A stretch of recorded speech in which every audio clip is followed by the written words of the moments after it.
لازو فلاوان شلا بخير وكستيليم وصحة فطوركم كامل. اليوم ان شاء الله غادي ندير لكم لي دونيت مالحين بطريقه جد سهله ويجوا مقرمشين من الفوق ما شاء الله. والله عندهم واحد البنه ولا اروع. تبعوا فقط الطريقه وكيفيه التحضير ان شاء الله تنجحوا فيها. وبسم الله غادي نبداو. هنا في لاشواغ ديالي درت كميه ديال السكالوب مع 3 فصوص ديال الثوم وبصله صغيره، وعندي حبه ديال البطاطا غليتها في الماء والملح، كي طابت صفيتها.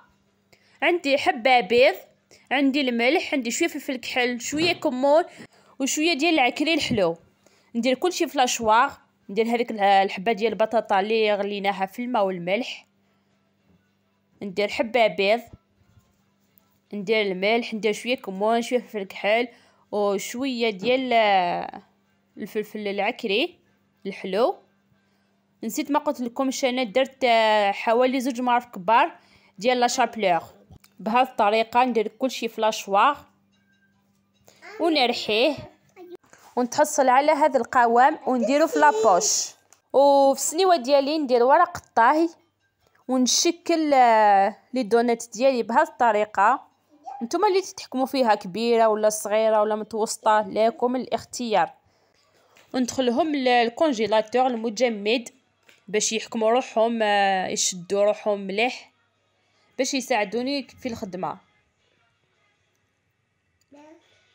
غادي نكملهم كامل بنفس الطريقه. واللي عنده المول ديال السيليكون ديال الكعكعات ولا خدموا بها، عمروهم كامل قبل ما تعمروهم دهنوهم بالزيت وعمروهم ودخلوهم الكونجيلاتور خليهم حتى وين يتجمدوا. دوك تشوفوا الطريقه. هنايا قبل ما ندخلهم الكونجيلاتور نحكم شويه ما في يديا ونصقمهم كامل. نعاود نصقم هذيك الثقبه غير من فوق بهذه الطريقه.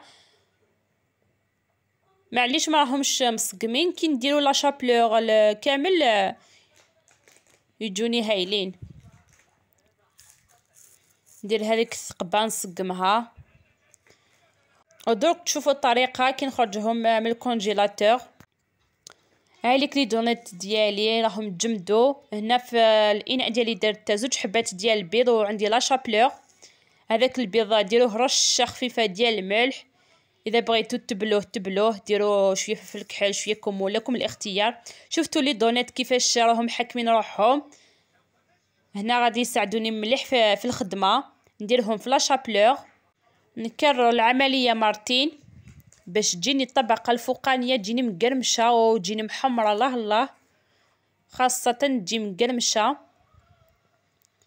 نعاود نديرها في لا شابلور ونعاود نديرها في البيض.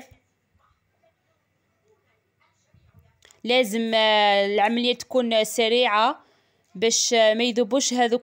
نتوما خرجوهم من الكونجيلاتور في الدقيقه الاخيره كي تبغوا تقلوها، خرجوهم من الكونجيلاتور ديروهم في البيض لا شابلور، عاودوا ديروها في البيض لا شابلور وتقلوهم في الزيت. في الكاسرونه ديالي درت الزيت على نار قليله، لازم تكون نار قليله باش يطيبوا. لو كان تكون نار قويه غادي تحمروا من الفوق والداخل ما يطيبوش. ما تنسوش الدجاج ما راهوش طايب.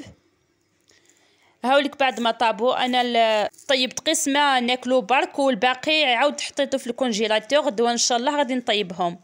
نقليهم كامل بنفس الطريقه كما قلت لكم. انا نقلي قسمه ناكل برك، قسمه ناكلو، والباقي نعاود نديرو في الكونجيلاتور. غدوه ان شاء الله نخدم به.